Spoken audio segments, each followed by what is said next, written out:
ഞങ്ങളും ക്രൂശിക്കപ്പെട്ട ക്രിസ്തുവിനെ പ്രസംഗിക്കുന്നു. ദൈവ തിരുനാമത്തിന് മഹത്വം ഉണ്ടാകട്ടെ. ഉൽപ്പത്തി പുസ്തകം 8-ാം അധ്യായം 20, 21, 22 വാക്യങ്ങൾ നമുക്ക് വായിച്ച് കേൾക്കാം.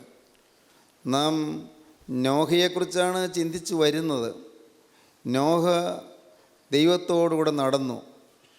Noah he had the faith to walk with God. ദൈവത്തോട് നടക്കുവാനുള്ള വിശ്വാസം ഉണ്ടായിരുന്നു. He had the faith to work for God. ദൈവത്തിന് വേണ്ടി പ്രവർത്തിക്കാനുള്ള വിശ്വാസം ഉണ്ടായിരുന്നു.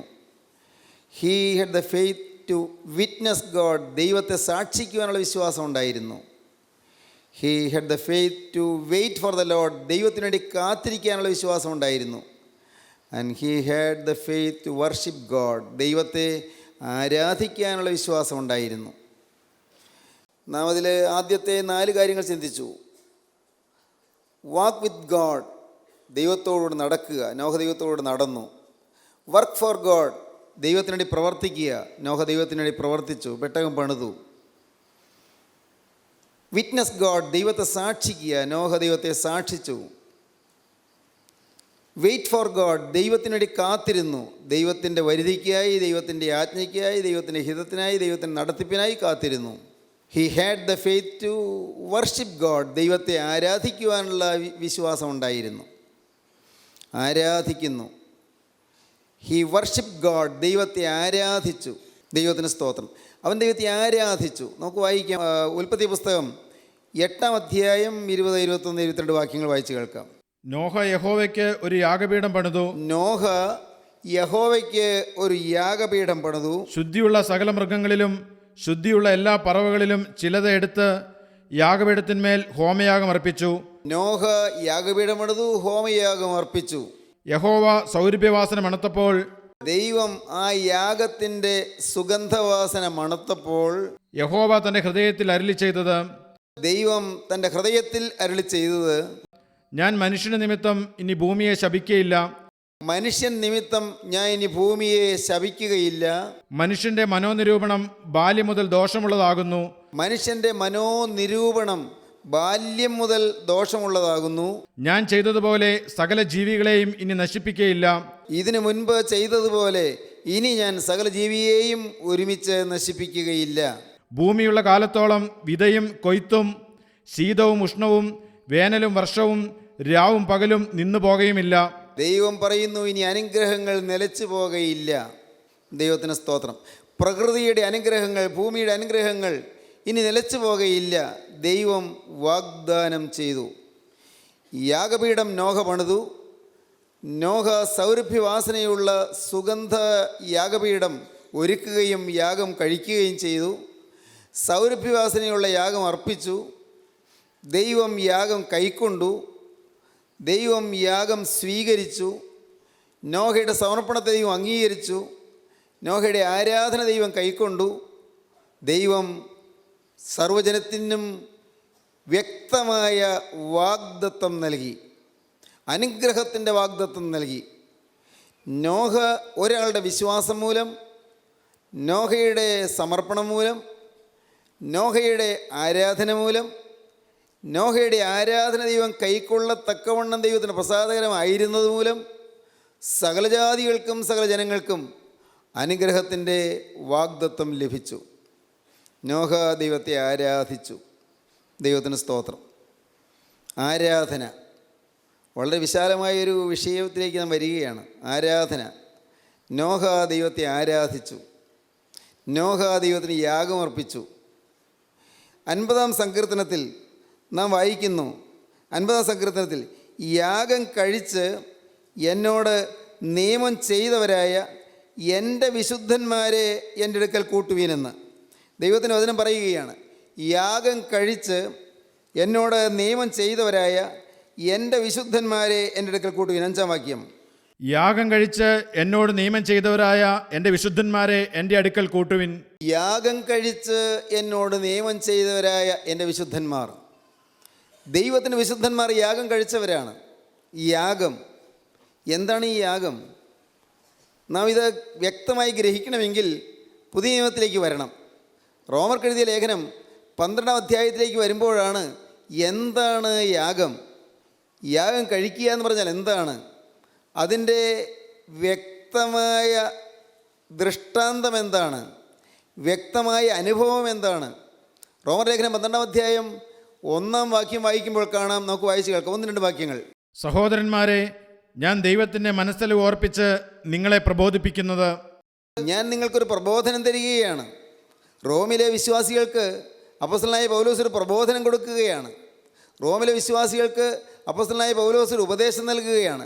സഹോദരന്മാരെ, ദൈവത്തിൻ്റെ മനസ്സിൽ ഓർപ്പിച്ച് ഞാൻ നിങ്ങളെ പ്രബോധിപ്പിക്കുന്നത്, നിങ്ങൾ ബുദ്ധിയുള്ള ആരാധനയായി, നിങ്ങളുടെ ആരാധന ബുദ്ധിയുള്ള ആരാധനയായിരിക്കണം. നിങ്ങൾ ബുദ്ധിയുള്ള ആരാധനയായി നിങ്ങളുടെ ശരീരങ്ങളെ ജീവനും വിശുദ്ധിയും ദൈവത്തിന് പ്രസാദവുമുള്ള യാഗമായി സമർപ്പിപ്പിൻ. നിങ്ങളുടെ ശരീരങ്ങളെ ജീവനുള്ള യാഗമായി സമർപ്പിപ്പീൻ. നിങ്ങളുടെ ശരീരങ്ങളെ വിശുദ്ധിയുള്ള യാഗമായി സമർപ്പിപ്പീൻ. നിങ്ങളുടെ ശരീരങ്ങളെ ദൈവത്തിന് പ്രസാദമുള്ള യാഗമായി സമർപ്പിപ്പീൻ. ജീവനും വിശുദ്ധിയും ദൈവത്തിന് പ്രസാദവുമുള്ള യാഗമായി സമർപ്പിപ്പീൻ. ഈ ലോകത്തിന് അനുരൂപമാകാതെ കാരണവശാൽ നിങ്ങൾ ലോകത്തോട് കോംപ്രമൈസ് ചെയ്തു പോകരുത്, ലോകത്തോട് ഇഴുകിച്ചേർന്ന് പോകരുത്, ലോകത്തോട് അറ്റാച്ച്ഡായി പോകരുത്, ലോകത്തോട് നിങ്ങൾ ഇഴുകിച്ചേർന്ന് താതാത്മ്യം പ്രാപിച്ചു പോകരുത്, ലോകത്തോട് നിങ്ങൾ തന്മയീഭാവം കൊണ്ടുപോകരുത്, ലോകത്തോട് നിങ്ങൾ ലയിച്ചു പോകരുത്, ഈ ലോകത്തിന് നിങ്ങൾ അനുരൂപരായി പോകരുത്. ഈ ലോകത്തിന് അനുരൂപരാകാതെ നന്മയും പ്രസാദവും പൂർണ്ണതയുമുള്ള ദൈവഹിതം ഇന്നതെന്ന് തിരിച്ചറിയേണ്ടതിന് മനസ്സ് പുതുക്കി രൂപാന്തരപ്പെടുവിൻ. നന്മയും പ്രസാദവും പൂർണ്ണതയുമുള്ള ദൈവഹിതം ഇന്നതെന്ന് തിരിച്ചറിയേണ്ടതിന് മനസ്സ് പുതുക്കി രൂപാന്തരപ്പെടുവീൻ. ദൈവത്തിന് സ്തോത്രം. വളരെ ശ്രദ്ധേയമായ ഒരു വേദഭാഗമാണ് ഈ റോമർ ലേഖനം 12-ാം അധ്യായം ആദ്യത്തെ ഖണ്ഡിക. ഞാൻ ഓർക്കുന്നു, ഡോക്ടർ നോർമൻ വിൻസെൻ്റ് പീൽ എഴുതിയ അതിമനോഹരമായൊരു പുസ്തകമുണ്ട്, the power of positive thinking. വളരെ മനോഹരമായ പുസ്തകമാണ്. ഇംഗ്ലീഷ് അറിയാവുന്നവരെല്ലാം വായിച്ചിരിക്കേണ്ട പുസ്തകമാണ്. The power of positive thinking. അതിലൊരു സംഭവം രേഖപ്പെടുത്തിയിട്ടുണ്ട്. ഒരു മനുഷ്യൻ വളരെ ദുഃഖിതനും തീരെ അവശനുമായി ഡോക്ടറെ പോയി കണ്ടു. ഡോക്ടർ നോർമൻ വിൻസെൻ്റ് പീലിനെ പോയി കണ്ടു. അദ്ദേഹം ഒരു ഡോക്ടറാണ്. അദ്ദേഹം മാനസികമായ അസ്വസ്ഥതകൾക്ക് ചികിത്സിക്കുന്ന ഡോക്ടറാണ്. മനുഷ്യൻ്റെ ഡിപ്രഷന് ആവശ്യമുള്ള ചികിത്സകളും ഉപദേശങ്ങളും കൊടുക്കുന്ന ഡോക്ടറാണ്. കൗൺസിലിംഗ് കൊടുക്കുന്ന ഡോക്ടറാണ്. വളരെ ശ്രേഷ്ഠനായ ഒരു നല്ല മനഃശാസ്ത്രജ്ഞനാണ് അദ്ദേഹം. അദ്ദേഹത്തെ ഈ മനുഷ്യൻ പോയി കണ്ടു. മനുഷ്യൻ പറഞ്ഞു, ഡോക്ടറെ, എനിക്ക് ഒരു സുഖവുമില്ല, ഒരു സ്വസ്ഥതയുമില്ല, ഒരു സമാധാനവുമില്ല, എന്തെല്ലാമോ പ്രയാസങ്ങളാണ്. എന്താണ് നിങ്ങളുടെ പ്രയാസം? ഡോക്ടറെ, എനിക്കത് പ്രത്യേകിച്ച് പറയാൻ വയ്യ, ഇന്നതാണെന്ന് പറയാൻ വയ്യ. ഒരിക്കലുള്ള രോഗമല്ല, വേറൊരിക്കൽ. ആകെ ഒരു അസ്വസ്ഥത. ചിലപ്പോൾ ഒരു ആധി കയറി വരുന്നത് പോലെ തോന്നും. ചിലപ്പോൾ ഏതോ ചില ഭയപ്പാടുകൾ എന്നെ അലട്ടുന്നു, ചില ഭീതികൾ എന്നെ വല്ലാതെ ഭയപ്പെടുത്തുന്നു, ഞാൻ വല്ലാതെ വിഷമിക്കുന്നു. എനിക്ക് പലപ്പോഴും ഉറക്കമില്ല, മനസ്സിന് സ്വസ്ഥതയില്ല, ശരീരത്തിൽ അവിടെ ഇവിടെ വേദനയോ എന്തെല്ലാമോ പ്രയാസങ്ങൾ. ഡോക്ടറിനെ നോക്കണം. ഡോക്ടർ നോക്കി. സ്നേഹിത, പേടിക്കാനൊന്നുമില്ല, പ്രശ്നങ്ങളൊന്നുമില്ല, നിങ്ങളുടെ രോഗം ഗൗരവപരമായ രോഗമൊന്നുമല്ല. ഒരു കാര്യം ചെയ്യാം, നിങ്ങൾ ഒന്ന് ഉള്ളു തുറന്ന് ചിരിച്ചാൽ മതി. ഡോക്ടറെ, എനിക്ക് ചിരിയില്ല, ചിരിക്കാൻ പറ്റുന്നില്ല, സന്തോഷമില്ല, പിന്നെ ഇങ്ങനെ ചിരിക്കുക. നിങ്ങളൊരു കാര്യം ചെയ്യും, പേടിക്കണ്ട. ഇപ്പോൾ കാലിഫോർണിയയിലൊരു വലിയ സർക്കസ് കമ്പനി വർക്ക് ചെയ്യുന്നുണ്ട്. വലിയ സർക്കസാണ്. അതിലൊരു മഹാ തമാശകാരനുണ്ട്. ഭയങ്കര തമാശകാരനാണ്. അയാളുടെ തമാശ കണ്ടാലും ആളുകൾ പൊട്ടിച്ചിരിച്ചു പോകും. അത്ര രസികനാണ്. ആരെയും എത്ര ഗൗരവബോധത്തോട്ടിരിക്കുന്ന ആളെയും ചിരിപ്പിക്കും. വലിയ തമാശകാരനാണ്. അവിടെ നിന്ന് പോകൂ, ആ സർക്കസിലൊന്ന് കയറിയിരുന്ന് അത് ഒന്ന് കാണൂ, അയാളുടെ തമാശ എല്ലാം കേൾക്കൂ. കുടുകൂടെ ചിരിക്കും, പൊട്ടിച്ചിരിക്കും, പേടിക്കണ്ട. ഡോക്ടർ നോക്കുമ്പോൾ ഈ മനുഷ്യൻ്റെ കണ്ണിൽ നിന്ന് കണ്ണുനീര് വരുന്നു. എന്താ പ്രയാസം, എന്താ കാര്യം പറയൂ, എന്താ അവിടെ പോകാൻ ബുദ്ധിമുട്ടുണ്ടോ? അല്ല ഡോക്ടറെ, അത് ഞാനാണ്. ആളുകളെ ഞാൻ പൊട്ടി ചിരിപ്പിക്കും, ഞാൻ അനേകരെ ചിരിപ്പിക്കും, എനിക്ക് അനേകരെ ചിരിപ്പിക്കാൻ കഴിയും. പക്ഷേ ഡോക്ടറെ, എനിക്ക് ചിരിയില്ല, എനിക്ക് ചിരിക്കാൻ പറ്റുന്നില്ല. ഞാൻ സ്വന്തമായിട്ടിരിക്കുമ്പോൾ എനിക്ക് സമാധാനമില്ല, എനിക്ക് സന്തോഷമില്ല. ആളുകളെ ചിരിപ്പിച്ചാലും എനിക്ക് ജയിക്കാൻ കഴിയുന്നില്ല. ഡോക്ടർ എന്നെ നോക്കിയിട്ട് എനിക്ക് ചികിത്സ തരൂ. ഡോക്ടർ പറഞ്ഞു, ഒരു കാര്യം ചെയ്യാം, ഞാൻ നിങ്ങൾക്കൊരു കുറിപ്പടി തരാം, പ്രിസ്ക്രിപ്ഷൻ മരുന്ന്. ഒരൊറ്റ മരുന്ന് കൊണ്ട് നിങ്ങളുടെ സകല രോഗങ്ങളും മാറും. ചെറിയൊരു മരുന്നാണ്, ഒറ്റ മരുന്ന്. ഡോക്ടർ കുർബാനം കൊടുത്തു, പ്രിസ്ക്രിപ്ഷൻ കൊടുത്തു. രോഗി വളരെ വളരെ താല്പര്യത്തോടെ മരുന്ന് കടയിൽ ചെന്നു. ഈ കുറിപ്പ് അവിടെ കാണിച്ചു. കുറിപ്പ് നോക്കിയിട്ട് മരുന്ന് കൊടുക്കുന്ന ആൾക്ക് ഏതാണ്ട് മനസ്സിലാകാത്തതുപോലെ, ഇതെന്ത് മരുന്നാണെന്ന് എനിക്ക് മനസ്സിലാക്കാൻ പറ്റുന്നില്ലല്ലോ, ഞങ്ങളുടെ ഇവിടെ ഈ കടയിൽ ആ മരുന്നില്ല, എന്ത് മരുന്നായാലും ഇങ്ങനെ ഒരു മരുന്ന് ഞാൻ കണ്ടിട്ടില്ല, അതിനെക്കുറിച്ച് കേട്ടിട്ടില്ല, നിങ്ങൾ വേറെ ഏതെങ്കിലും കടയിൽ പോയി നോക്കൂ. വേറെ അടുത്ത കടയിൽ ചെന്നു, അവിടെയും ഇല്ല. പലയിടത്തും അവസാനം അവർ പറഞ്ഞു, ഒരു കാര്യം ചെയ്യ്, അങ്ങ് സിറ്റിയിൽ വലിയ മരുന്ന് കടയുണ്ട്, അവിടെ എല്ലാ മരുന്നും കിട്ടും, അവിടെ ചെല്ലൂ. ഈ രോഗി അവിടെ ചെന്നു മരുന്ന് എടുത്തു കൊടുക്കുന്നയാൾക്ക് മനസ്സിലാകാത്തതുകൊണ്ട് അദ്ദേഹം അത് മാനേജറുടെ കയ്യിൽ കൂടെ കൊടുത്തു. മാനേജർ അത് നോക്കിയിട്ട് പയ്യെ പുഞ്ചിരിച്ചു. മാനേജർ രോഗിയോട് പറഞ്ഞു, ഇരിക്കാൻ പറഞ്ഞു. ഇരുന്നു. ഡോക്ടർ നിങ്ങൾക്ക് എഴുതിയിരിക്കുന്ന മരുന്ന് സാധാരണ മരുന്നല്ല, വളരെ വിശേഷപ്പെട്ടൊരു മരുന്നാണ്. അത് പറഞ്ഞു. ഡോക്ടർ പറഞ്ഞു, ഇതൊരൊറ്റ മരുന്ന് കൊണ്ട് എൻ്റെ അസുഖം മുഴുവൻ മാറുമെന്ന് പറഞ്ഞു. വളരെ വിശേഷപ്പെട്ടൊരു മരുന്നാണ്, ഭയപ്പെടണ്ട, ആ മരുന്ന് കൊണ്ട് നിങ്ങളുടെ രോഗം മുഴുവൻ മാറും. ഡോക്ടറുടെ ചികിത്സ വളരെ മനോഹരമായ ചികിത്സയാണ്, വളരെ പ്രയോജനകരമായ ചികിത്സയാണ്, ഫലവത്തായ ചികിത്സയാണ്. ഈ മാനേജർ അദ്ദേഹത്തിൻ്റെ മേശവലിപ്പിൽ നിന്ന് വേദപുസ്തകം എടുത്തു, ബൈബിൾ. നിങ്ങൾക്ക് ഡോക്ടർ എഴുതിയിരിക്കുന്നത് റോമൻസ് 12:2 എന്നാണ്, അതാണ് മരുന്ന്, നിങ്ങൾക്കുള്ള ചികിത്സ അതാണ്. റോമൻസ് 12:2, റോമർ ലേഖനം 12:2. റോമർ ലേഖനം 12:2. അദ്ദേഹം മാനേജർ വേദപുസ്തകം വിടർത്തി റോമർ ലേഖനം 12:2 വായിച്ച് കേൾപ്പിച്ചു. വായിക്കാം. ഈ ലോകത്തിന് അനുരൂപമാകാതെ നന്മയും പ്രസാദവും പൂർണ്ണതയുമുള്ള ദൈവഹിതം ഇന്നതെന്ന് തിരിച്ചറിയേണ്ടതിന് മനസ്സ് പുതുക്കി രൂപാന്തരപ്പെടുവീൻ. ഈ ലോകത്തിന് അനുരൂപമാകാതെ നന്മയും പ്രസാദവും പൂർണ്ണതയുമുള്ള ദൈവഹിതം ഇന്നതെന്ന് തിരിച്ചറിയേണ്ടതിന് മനസ്സ് പുതുക്കി രൂപാന്തരപ്പെടുവീൻ. നിങ്ങളുടെ സകല പ്രശ്നങ്ങളും മാറും, നിങ്ങളുടെ സകല രോഗങ്ങളും മാറും. മനസ്സ് പുതുക്കി രൂപാന്തരപ്പെട്ടാൽ മതി, മാനസാന്തരപ്പെട്ടാൽ മതി. മാനസാന്തരം വരുമ്പോൾ, ആന്തരിക പരിവർത്തനം വരുമ്പോൾ നിങ്ങളുടെ പ്രശ്നങ്ങളെല്ലാം മാറും. നിങ്ങളുടെ ഉള്ളിലാണ് പരിവർത്തനം വരേണ്ടത്. നിങ്ങളുടെ ഉള്ളിൽ പരിവർത്തനം വരുമ്പോൾ, മാനസാന്തരം വരുമ്പോൾ, ഈ ലോകത്തിന് അനുരൂപമാകാതെ നന്മയും പ്രസാദവും പൂർണ്ണതയുമുള്ള ദൈവഹിതമെന്നതെന്ന് തിരിച്ചറിയേണ്ടതിന് മനസ്സ് പുതുക്കി രൂപാന്തരപ്പെടുമ്പോൾ, അപ്പോൾ നിങ്ങളുടെ സകല രോഗങ്ങളും മാറും, സകല പ്രശ്നങ്ങളും മാറും. ദൈവത്തിന് സ്തോത്രം. സാക്ഷാത്തായ യാഗം അതാണ്, ശരിയായ യാഗം. നാം യാഗം എന്ന് പറയുമ്പോൾ ഏതെങ്കിലും ഒരു മൃഗത്തെ ബലി കഴിക്കുന്നതോ, ഒരു ആട്ടിൻകുട്ടിയെ ബലി കഴിക്കുന്നത്, ഒരു കാളക്കിടാവിനെ ബലി കഴിക്കുന്നത്, അല്ലെങ്കിൽ ഒരു പ്രാവിനെ ബലി കഴിക്കുന്നത്, അതല്ലെങ്കിൽ കോഴിയെ വെട്ടുന്നത്, പ്രിയപ്പെട്ടവരെ കുറുപ്രാവിനെ ബലി കഴിക്കുന്നത്, ഇങ്ങനെയുള്ളതൊന്നുമല്ല യാഗമെന്ന് പറയുന്നത്. എന്താണ് യാഗം? നന്മയും പ്രസാദവും പൂർണ്ണതയുമുള്ള ദൈവഹിതമെന്ന് തിരിച്ചറിയേണ്ടതിന് മനസ്സ് നോക്കി രൂപാന്തരപ്പെടുക, മാനസാന്തരപ്പെടുന്നതാണ് യാഗം. അതെന്താണെന്നാണ് 1-ാം വാക്യത്തിൽ പറയുന്നത്, 12:1. എങ്ങനെയാണത്? ഈ മനസ്സ് നോക്കി രൂപാന്തരപ്പെടുക എന്ന് പറഞ്ഞ യാഗം അതെന്താണ്? വായിക്കാം. സഹോദരന്മാരെ, ഞാൻ ദൈവത്തിൻ്റെ മനസ്സലിവ് ഓർപ്പിച്ച് നിങ്ങളെ പ്രബോധിപ്പിക്കുന്നത്, നിങ്ങൾ ബുദ്ധിയുള്ള ആരാധനയായി നിങ്ങളുടെ ശരീരങ്ങളെ ജീവനും വിശുദ്ധിയും ദൈവത്തിന് പ്രസാദവുമുള്ള യാഗമായി സമർപ്പിപ്പിൻ. ശരീരങ്ങളെ യാഗമായി സമർപ്പിപ്പീൻ. നിങ്ങളുടെ ഈ ശരീരം, നിങ്ങളുടെ ഈ ജഡം, നിങ്ങളുടെ ഈ പഴയ മനുഷ്യൻ, ഇത് പാപം നിറഞ്ഞതാണ്. ഈ ശരീരത്തിന് അതിൻ്റേതായ ദാഹങ്ങളുണ്ട്. ശരീരത്തിൻ്റെ ദാഹങ്ങളിൽ പാപം കുടികൊള്ളുന്നുണ്ട്. ഏത് മനുഷ്യനിലും ശരീരമുണ്ട്, ഏത് മനുഷ്യനും ശരീരമുള്ള മനുഷ്യനെല്ലാം ശരീരത്തിൽ പാപമുണ്ട്. പാപമയമാണ് മനുഷ്യ പ്രകൃതി.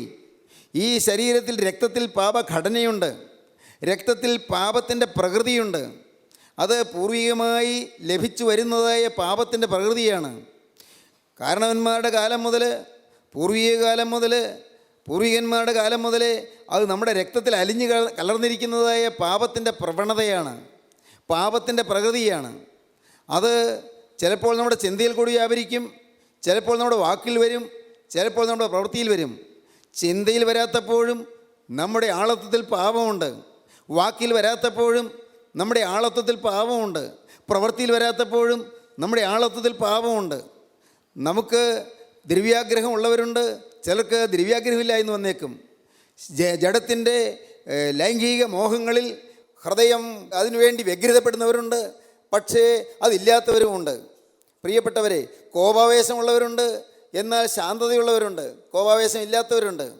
ഏതെങ്കിലും തരത്തിലായിരിക്കും അത് വ്യാപരിക്കുന്നത്.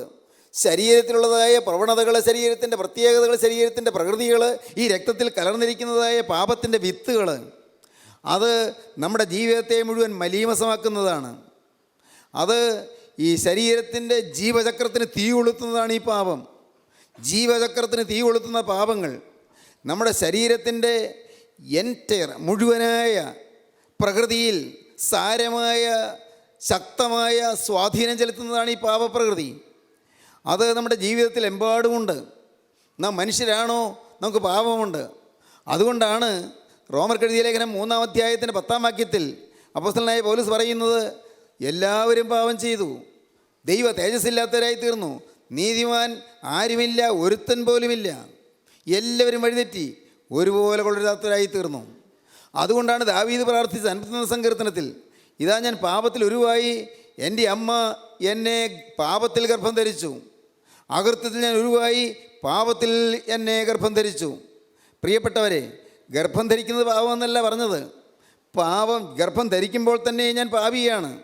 ഗർഭത്തിലിരിക്കുമ്പോൾ തന്നെ ഞാൻ പാപിയാണ്. പാപപ്രവൃത്തി ചെയ്തില്ലല്ലോ. ഗർഭത്തിലിരിക്കുമ്പോൾ പാപം ചെയ്യുന്നില്ലല്ലോ, പാപം ചിന്തിക്കുന്നില്ലല്ലോ, പാപം നിരൂപിക്കുന്നില്ലല്ലോ, പാപത്തിൻ്റെ വാക്കുകൾ വരുന്നില്ലല്ലോ. പക്ഷേ ഗർഭത്തിൽ വെച്ച് തന്നെ ഞാൻ പാപിയാണ്. അകൃത്യത്തിൽ ഞാൻ ഉരുവായി, പാപത്തിൽ എൻ്റെ അമ്മേനെ ഗർഭം ധരിച്ചു. ഉരുവാകുന്നതോ ഗർഭം ധരിക്കുന്നതോ പാപമല്ല, ഗർഭം ഉളവാക്കുന്നത് പാപമല്ല.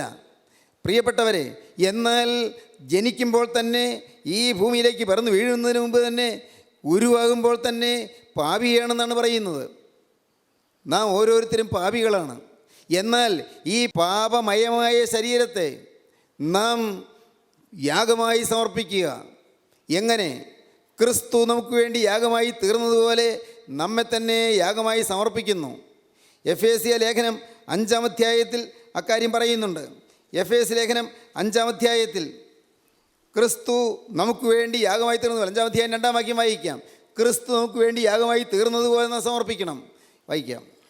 ക്രിസ്തുവും നിങ്ങളെ സ്നേഹിച്ച് നമുക്ക് വേണ്ടി തന്നെത്താൻ ദൈവത്തിന് സൗരഭ്യവാസനയെ വഴിപാടും യാഗവുമായി അർപ്പിച്ചതുപോലെ, തന്നെത്താൻ നമുക്ക് വേണ്ടി ദൈവത്തിന് പ്രസാദമുള്ള യാഗമായി, എങ്ങനെ? സൗരഭ്യവാസനയുള്ള വഴിപാടും യാഗവുമായി സമർപ്പിച്ചതുപോലെ സ്നേഹത്തിൽ നടപ്പിൻ. ക്രിസ്തുവിൻ്റെ സ്നേഹം ഉൾക്കൊണ്ടുകൊണ്ട് നടപ്പീൻ. ഒന്നുകൂടി വായിച്ച് കേൾക്കാം. ക്രിസ്തുവും നിങ്ങളെ സ്നേഹിച്ചു നമുക്ക് വേണ്ടി തന്നെത്താൻ ദൈവത്തിന് സൗരഭ്യവാസനയെ വഴിപാടും യാഗവുമായി അർപ്പിച്ചതുപോലെ സ്നേഹത്തിൽ നടപ്പിൻ. ദൈവത്തിന് സ്തോത്രം. സൗരഭ്യവാസനയുള്ള വഴിപാടും യാഗവുമായി ക്രിസ്തു അർപ്പിച്ചു. ദൈവത്തിന് സൗരഭ്യവാസനയായി അർപ്പിച്ചു. സൗരഭ്യവാസനയായി അർപ്പിക്കുന്നു. എന്താണ് ഈ സൗരഭ്യവാസന? അത് ലേവ്യ പുസ്തകം 1-ാം അധ്യായം 9-ാം വാക്യം വായിക്കുമ്പോൾ കാണാം. ലേവ്യ പുസ്തകം 1-ാം അധ്യായം 9-ാം വാക്യത്തിൽ അക്കാര്യം പറയുന്നു. നമുക്ക് വായിക്കാം. പുരോഹിതൻ സകലവും യാഗപീഠത്തിന്മേൽ ഹോമയാഗമായി ദഹിപ്പിക്കണം. അത് യഹോവയ്ക്ക് സൗരഭ്യവാസനയായ ദഹനയാഗം. സകലവും അർപ്പിക്കണം, ഒന്നും ബാക്കി വയ്ക്കരുത്. പ്രിയപ്പെട്ടവരെ, പുരോഹിതൻ സകലവും ദഹനയാഗമായി അർപ്പിക്കണം. അത് ദൈവത്തിന് സൗരഭ്യവാസനയായ യാഗം, ദൈവത്തിന് സുഗന്ധവാസനയായ യാഗം. ദൈവത്തിന് സ്തോത്രം. സഹോദരങ്ങളെ, എന്താണ് ഈ പറഞ്ഞതിൻ്റെ അർത്ഥം? മുഴുവനായി അർപ്പിക്കണം. മുഴുവനായി നാം അർപ്പിച്ചിട്ടുണ്ടോ? നാം ചിലതെല്ലാം കൊടുത്തിട്ടുണ്ട്. മദ്യപാനം ചെയ്യുകയില്ല എന്ന് തീരുമാനിച്ചു, ശരി. നാം പുകവലിക്കുകയില്ല എന്ന് തീരുമാനിച്ചു, നല്ലത്.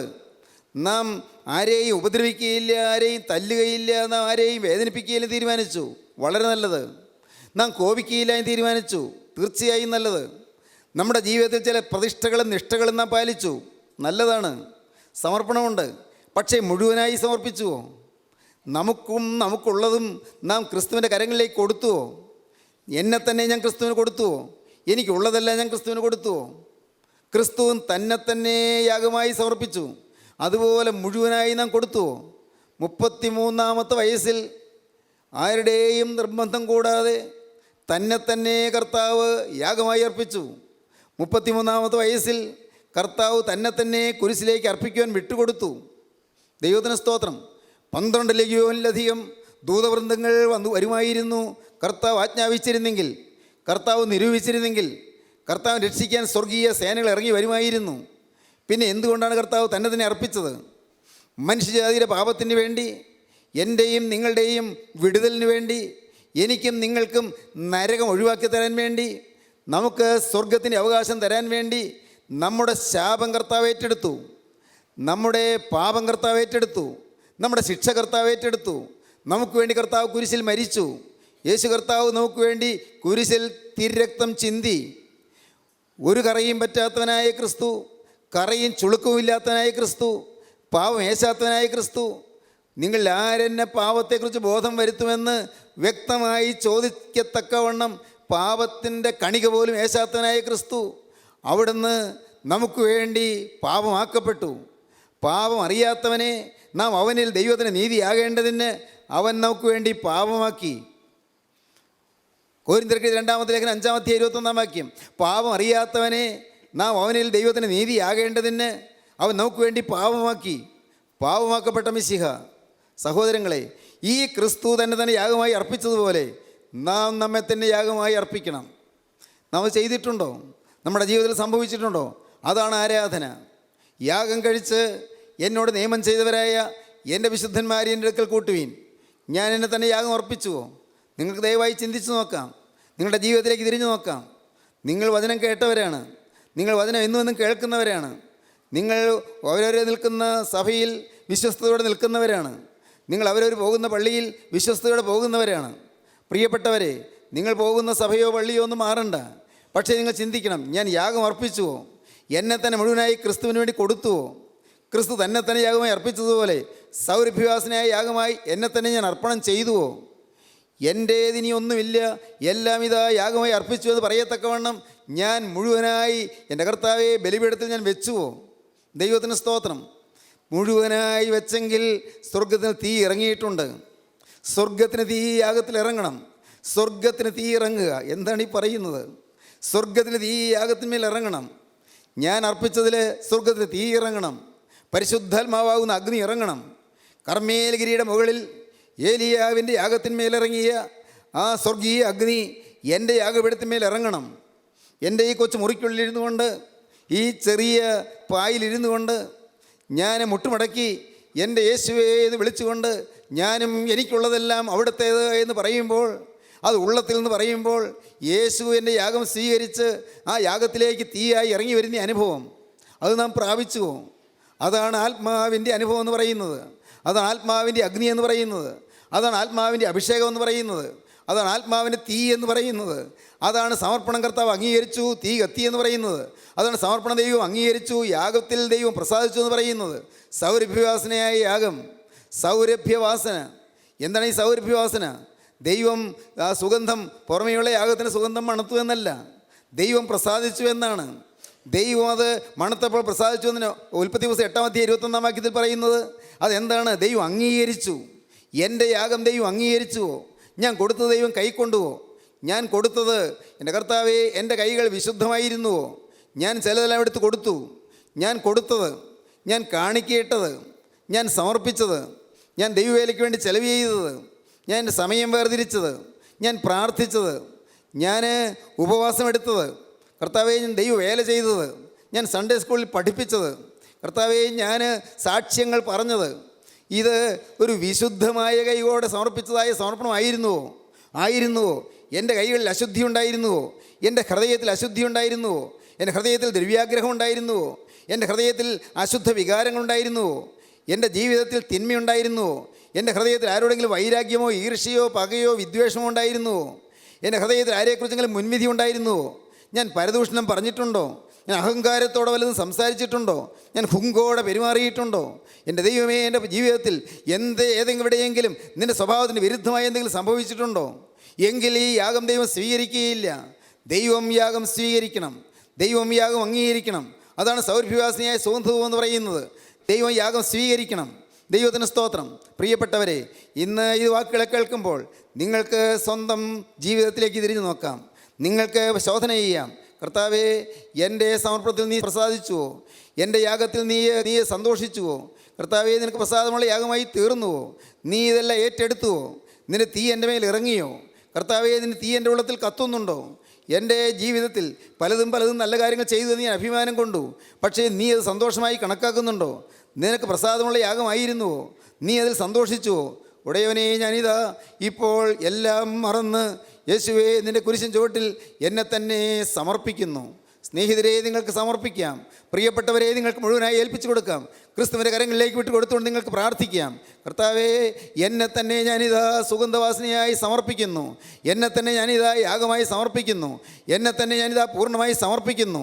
എൻ്റെ ദേഹവും ദേഹിയും ആത്മാവും ഞാനിതാ സമർപ്പിക്കുന്നു. പിശാച് പന്താടി എൻ്റെ ജീവിതത്തിൻ്റെ കരങ്ങളിലേക്ക് ഞാൻ വെച്ചുമാറുന്നു. സാത്താൻ ഇതുവരെയും ഉപയോഗിച്ചുകൊണ്ടിരുന്ന എൻ്റെ ഹൃദയത്തെയും എൻ്റെ ജീവിതത്തെയും ഞാനിതാ എടുത്ത് അവിടുത്തെ കരങ്ങളിലേക്ക് നിക്ഷേപിക്കുന്നു. യേശുവേ, നീ സ്വീകരിക്കണമേ. എന്നെ കൈക്കൊള്ളണമേ. എൻ്റെ മേൽ നിന്റെ തൃക്കരം വയ്ക്കണമേ. തിരുരക്തം എൻ്റെ മേൽ പുരട്ടണമേ. എന്നെ നിൻ്റെ തൃക്കരം വെച്ച് ആശീർവദിക്കണമേ. എന്നെ നിൻ്റെ മകനെ നിൻ്റെ അവകാശിയുമാക്കി തീർക്കണമേ. എന്നെ നിൻ്റെ മകൾ നിൻ്റെ അവകാശിയുമാക്കി തീർക്കണമേ. നിൻ്റെ രാജ്യത്തിൻ്റെ പൗരത്വം എനിക്ക് തരണമേ. എന്നെ കൈക്കൊള്ളണമേ. നമുക്ക് പ്രാർത്ഥിക്കാം. സ്നേഹവാനേ, മഹാപരിശുദ്ധനായ സ്വർഗീയ പിതാവേ, ഈ സ്നേഹത്തിൻ്റെ സമയത്തിനായി ഞങ്ങൾ സ്തുതിക്കുന്നു. സ്നേഹം ഓളം വെട്ടുന്നതിനായി ഞങ്ങൾ സ്തുതിക്കുന്നു. സ്വർഗീയ സ്നേഹത്താൽ ഞങ്ങളെ ഓരോരുത്തരെയും വലയം ചെയ്യുന്നതിനായി ഞങ്ങൾ സ്തുതിക്കുന്നു. സ്വർഗത്തിലെ തീ ഞങ്ങളുടെ മധ്യത്തിൽ കത്തുന്നതിനായി ഞങ്ങൾ സ്തുതിക്കുന്നു. എല്ലാവരെയും തലോടണമേ. എല്ലാവരെയും അനുഗ്രഹിക്കണമേ. എല്ലാവരുടെയും കണ്ണുനീര് തുടയ്ക്കണമേ. ഹൃദയത്തിൻ്റെ ഭാരങ്ങളും ആകുലങ്ങളും അകറ്റണമേ. തിരുനാമം മഹത്വപ്പെടുത്തണമേ. യേശു ക്രിസ്തുവിൻ്റെ ജയകരമായ നാമത്തിൽ തന്നെ. ആമീൻ.